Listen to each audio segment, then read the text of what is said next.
दावती और इस्लाही और रूहानी इलाज से मुतल्लिक कुरान और सुन्नत की रोशनी में मजीद वीडियोस देखने के लिए हमारे YouTube channel Arif Mahmood सल्फी official को सब्सक्राइब कीजिए। नहमदुहु व नुसल्ली अला रसूलिहिल करीम अम्मा बाद औज़ु बिल्लाहि मिनश शैतानिर रजीम मिन हम्ज़िही व नफ़्ख़िही व नफ़्सिही।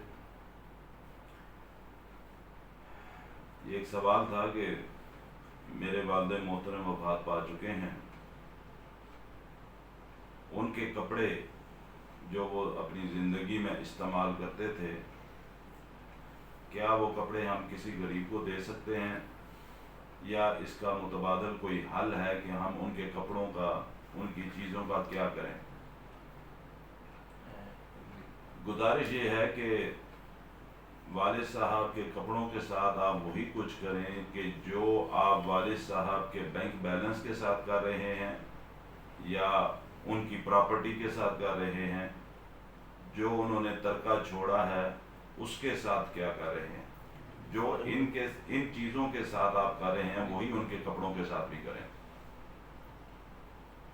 यानी कितनी अजीब सोच है हमारे माशरे की कि वालिदैन में से कोई भी फौत हो जाए तो हम फौरी तौर पे ये सोचना शुरू कर देते हैं कि जिस बिस्तर पर उनकी रूह निकली, अब उस बिस्तर का क्या करें। वो बिस्तर घर में रखें या ना रखें, या उनका जो पहनने का लिबास था, जो कपड़े थे, हम उनका क्या करें। हमारे जहनों में ये सोच क्यों आई? क्या ये नहुसत है उनके कपड़े कि उनका छोड़ा हुआ तरका, उनका माल, उसके तो हम वारिस बन जाते हैं, उसको तो हम संभालने के, मरने के साथ ही संभालने की कोशिशें शुरू कर देते हैं। बाज़ जगहों पर मैंने तो ऐसा भी देखा, और ये बदकिस्मती की इंतहा है कि एक शख्स जिसने अपनी सारी जिंदगी मेहनत करके, मुशक्क़तें उठाकर उसने अपनी औलाद के लिए रहने का घर बनाया, जब गुस्ल देने की बारी आती है तो उसको कमरे यानी रिहायशी कमरों से हटकर बाहर खुले सहन के अंदर गुस्ल दिया जाता है, और देहातों में तो जानवरों के कमरों में उस मैयत को नहलाया जाता है। उसने सारी जिंदगी, अपनी जिंदगी का बेहतरीन हिस्सा औलाद की खातिर सर्फ किया, मेहनत की, मजदूरी की, अपने बच्चों को, अपने घर वालों को रिहाइश के लिए मकान बना कर दिया, और आज जब वो दुनिया से रुखसत हो गया तो उसको निभाने के लिए भी हमारे पास जगह नहीं। देहातों में तो इससे भी बढ़कर जाहलियत है। मैं जाहलियत इसलिए कहूंगा कि मैंने ऐसी जगहों पर भी देखा कि खवातीन मैयत हैं और उनको खुले आसमान थले सहन में औरतें चादरें पकड़ के खड़ी हो जाती हैं और एक साइड के ऊपर उनको जो है वो गुस्ल देना शुरू कर दिया जाता है। अपने वालिद के कपड़ों के साथ वही करें जो उनके बैंक बैलेंस के साथ कर रहे हैं। वो हमने फौरी तौर पे आपस में बांट लिया, कहीं कोई पैसा जाया ना, बल्कि बाद औकात तो हम जो हकदार होते हैं उनका हक मार के भी हम खुद उन चीजों को गसब कर लेते हैं। बाप के कपड़े आपको नहीं पूरे, क्या आप अपने बाप के कपड़े नहीं पहन सकते कि उसको गरीबों में बांटना है? उसको सदका के नाम के ऊपर आपने गरीबों, वो सदका नहीं है, वो दरअसल उनसे जान छुड़ाने का तरीका है। अगर अपने वालिद की तरफ से कुछ देना भी चाहते हो तो जो उसने तरका छोड़ा है उसमें से दें। जो कपड़े, जो लिबास, जो बिस्तर, यहां तक कि जिस बिस्तर पर वो बेचारा फौत हुआ, उसके जिस्म से रूह निकली, हम उसके बिस्तर पर सोना भी डर महसूस करते हैं कि पता नहीं हमारे साथ क्या हो जाएगा।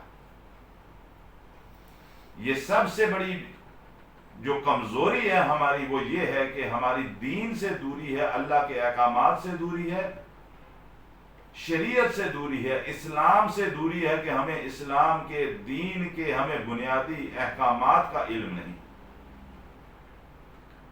कि हम कि वही हमारे प्यारे रिश्ते जो हमारे दरमियान मौजूद रहे, उनके फौत होने के बाद हम ये सोचना शुरू कर देते हैं कि अब इनकी चीजें घर में नहीं रहनी चाहिए। لیکن نہ ہم پراپرٹی کسی کو دیتے ہیں کہ جی پراپرٹی بھی بانٹ دیں، وہ تو ہم ساری خود رکھ لیتے ہیں۔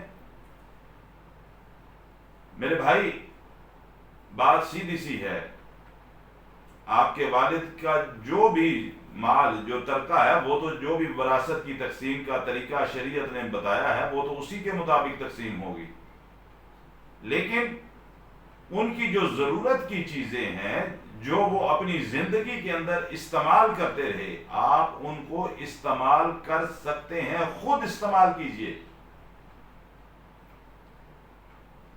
والد صاحب وہ لباس پہن کر نماز پڑھتے تھے، آپ اگر اس کو یا والد کو اجر پہنچانا چاہتے ہیں، آپ ان کے لباس کو پہن کر خود نماز پڑھیں، اپنے استعمال میں لے کر آئیں۔ والدہ ہے تو گھر کی جو خواتین ہیں، جو ان کی بیٹیاں ہیں، بہویں ہیں، وہ خود استعمال کریں۔ اس لیے یہ جو ہمارے معاشرے کے اندر ایک توہم پرستی ہے کہ ان کے کپڑے، ان کا بستر، ان کا لباس، استعمال کی چیزیں فوری طور پہ گھر سے باہر نکال دیں، نہیں تو پتہ نہیں روحیں آنا شروع ہو جاتی ہیں اور کیا کیا شروع ہو جاتا ہے۔